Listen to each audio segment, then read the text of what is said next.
Welcome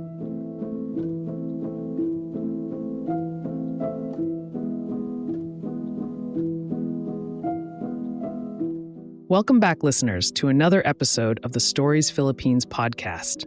It's your host, Paul, here with an intriguing story that was shared by a devoted listener. Gather around as we venture into the heart of Maganda Valley and the secret that lies within Balon Lake. In the depths of Maganda Valley, there was a spirited little girl named Lila and her loyal pup, Sparky. The sun smiled brightly upon them one day as Lila and Sparky set out for an adventure to the mystical Balon Lake. The glistening waters beckoned, and it would be Sparky's very first time witnessing such a wonder.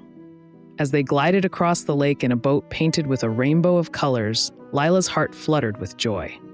The lake, kissed by sunlight and hugged by the thriving greenery, seemed to hum with a story of its own.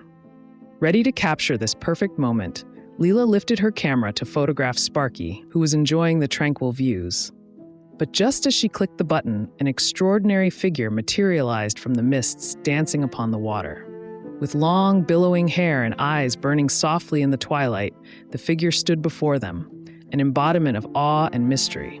While a shudder of fear passed over her, Lila's courage was greater, and she inched closer to the enigmatic being.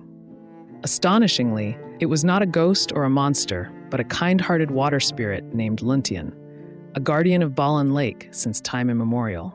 Luntian spoke to Lila and Sparky, weaving tales of ancient days when the lake was revered by the valley's earliest inhabitants. Spellbound by the stories of yore, Lila and Sparky spent the day at the water's edge, enraptured by the wisdom of the old. With the setting of the sun, the spirit of the lake, Luntian, whispered a gentle goodbye and dissolved into the embrace of Balon Lake, leaving behind a tranquil presence and a touch of enchantment. Awakening the next day, Lila's perspective had shifted. She now knew that the most fantastical of adventures could hide in the plainest of sights, awaiting discovery by those who are curious and brave of heart. So take this tale, dear listeners, as a reminder to hold dear those sparks of curiosity and astonishment, for they just might lead you to encounters that fill your life with stories worth telling. Approach life's unknown corners with boldness and a willing spirit, for the mysteries hidden in your very own enchanted springs are there for you to uncover.